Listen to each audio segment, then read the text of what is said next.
Chacha Ruby Kinemu Tati Rubai so Chibula so sang Makana Asina Ihoma Bia Ayangolia because no video and an aquable nafo. Oh, one night Wakata and I fell in for final video when I'm winning the child was some ba. Nefabo here, Yadokum Maka with Elia, Ndi Igbo Castle I wear for Makanase, Onyafu. Nabife, Amalna Uyelute. Onye ọ dị mkpa aka because ọ na-amfụcha video weta ya na some people will still need his help maka nwoke akọwa na ọ na-eji herbs onwe mgbe m nwetara ụdị video ahụ ebe a na so much thank God na ndị mmadụ kpọkwado nọmba confirm mụọ na ya bụ ife na-aga nke a nụnwakwa nne wetakwa m etikwa nọmba nwoke ahụ na-eme edechin na the video na-akwa na ọ na-agwọ ma stroke agwọ ma cancer nọọ bịa ewere mkpọrọgwụ na akpa akwa ọgwụ ọgwụ ya n'ihe o specialize in ya bụ igwọ ọrịa ọnọhọ na nke oke ite ọnọhọ na nke ibubo n'ihe ọ nọ na ya bụ igwọ ya njigwa ọnụ na emelenu emelana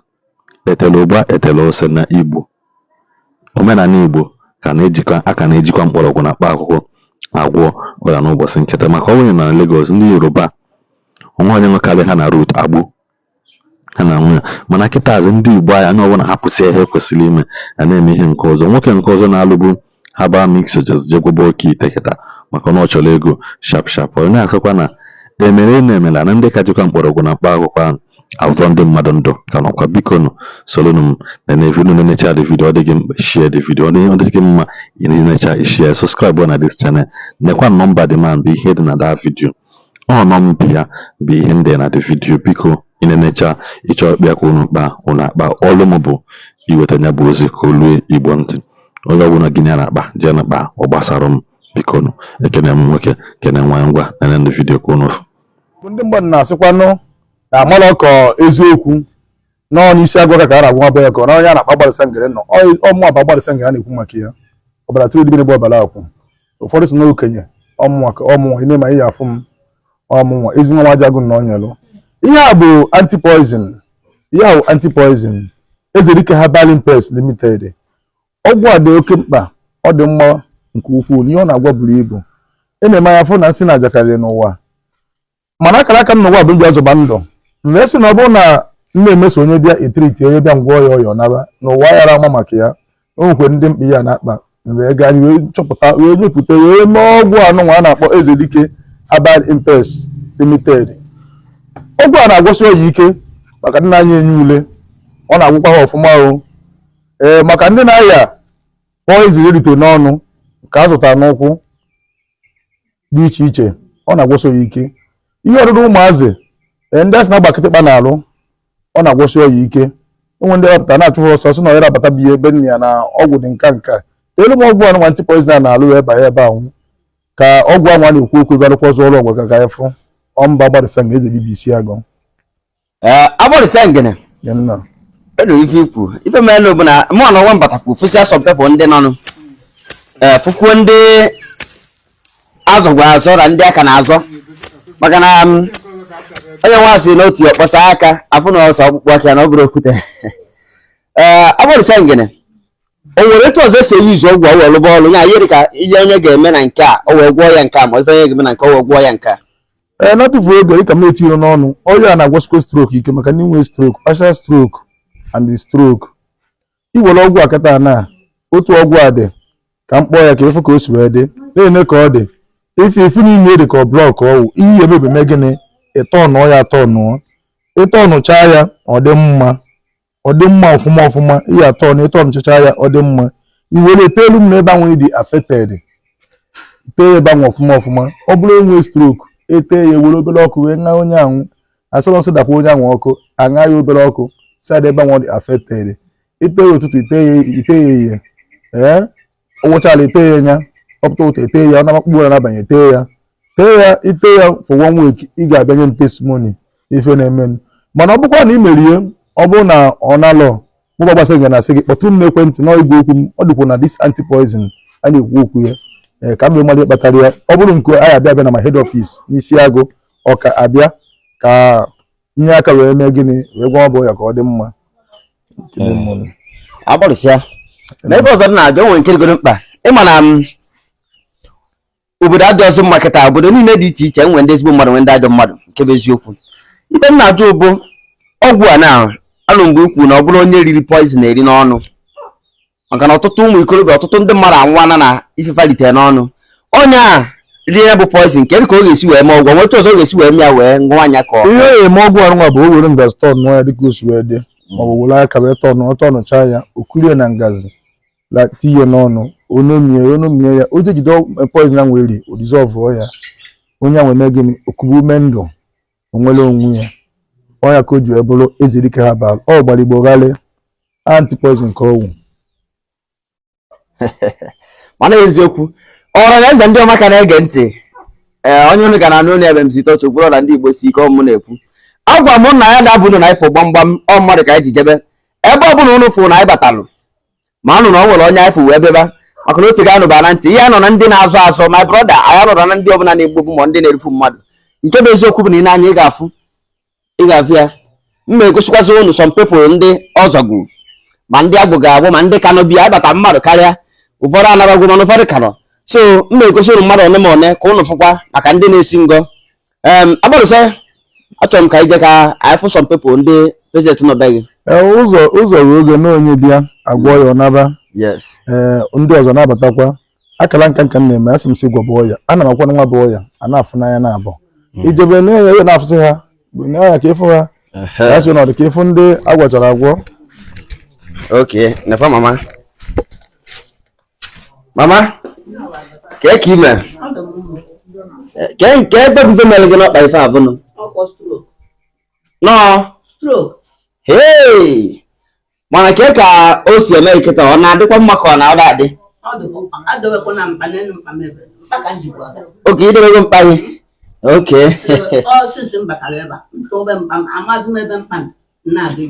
ị na-asụsụ ụkpa na Naịjirịa ọfụma ọfụnụ fụrụ ya na dadi ya deba dadi good afternoon sir ka afa gị kwan Obinna afụrụ m abịara na nke agbọrịsịa ngene n'isi maka otu ga anụba na ntị wee bata wee kwudo gị wee fụ na ọdụ ka o nwere ka alụ adịchara gị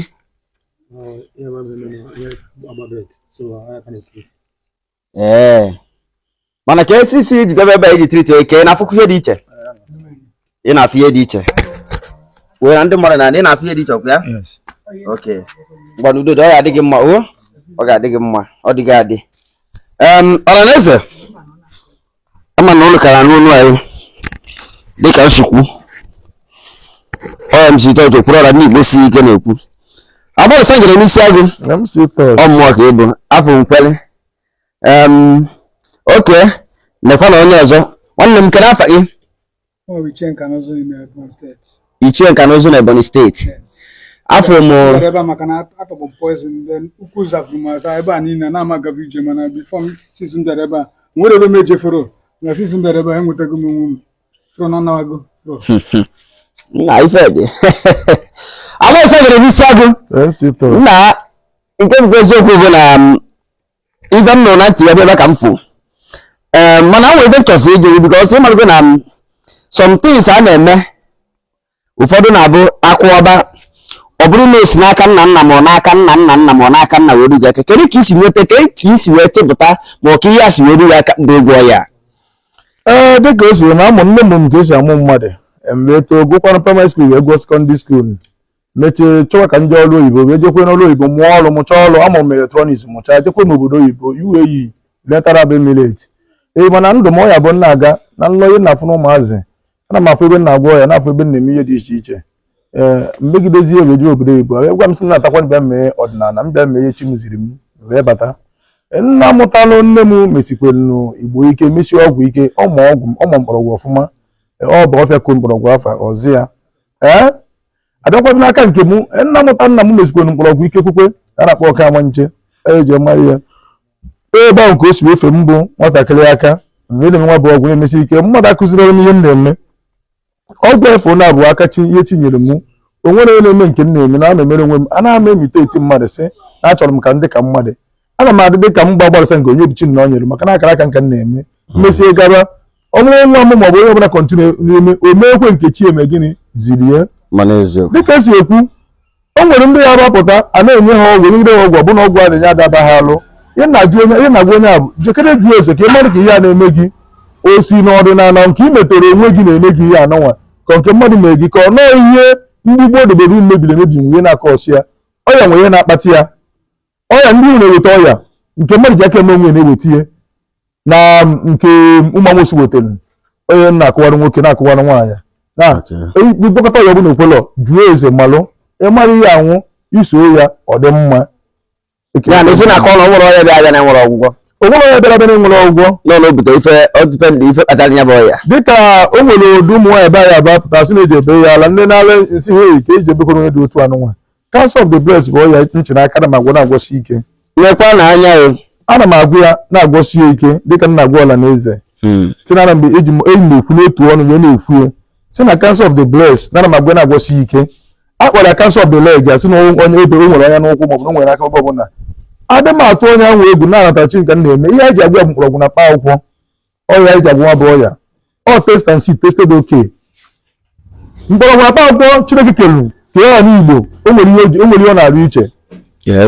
ọgwụ ahụ a na-achọ n'obodo oyibo dịkwa n'ala Igbo agba moto agba plen eji obodo oyibo so na-eji gwo emechekwa leta anyị na-agwọta nwunye anyị bụ ndị Igbo Chukwu nyere anyị mkpọrọgwụ na mkpa akwụkwọ si ewe na-agwọ ọya ọ ngozi ka ọ bụ anyị jikwa m ya agwọ ejikwa m ya agwọ agbalịsịa ngere n'isi agụ daalụ ọra na eze ndị na-ege ntị ụ na-anụgo ya nụ agbalịsịa ọ ga-amasị nke ihe ọzọ ndị mmadụ ndị na-afụ vidio a onye ọbụgodu na ọ nwere onye dị otu a ma na ọ nwere ogodu takabarụ shie vidio ka o wee nwee ike lokete na onwe ndị na-achọ ụdị fa achọ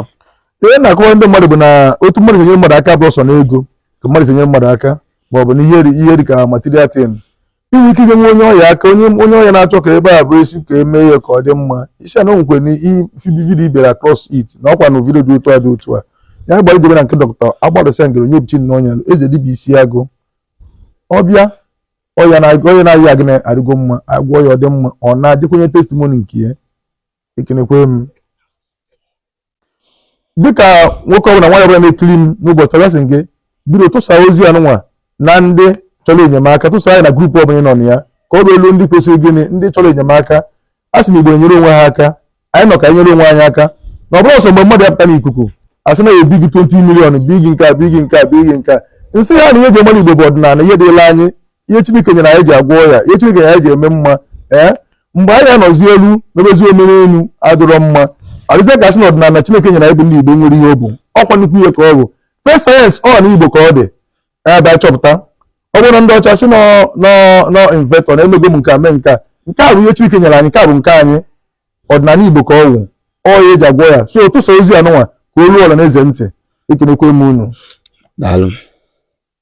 ezi nnakọ na-afụcha na vidio Igbo ndị ọma njem ọnụ biko na unu na-eche ya na sọskraịbụ imechakwa na afọ na onwe nwanne gị nwoke nwee nwanne gị nna nwekwa na onye ma onye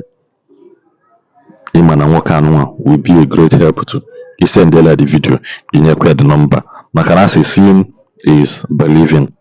ana nchekwa fụ ndị agwọ kansa fụ ndị agwọrọ diabetes fụ ndị agwọrọ stroke fụ ndị agwọrọ ukwu fụ ndị agwọrọ egbe ndị mmụọ ịmago nwecha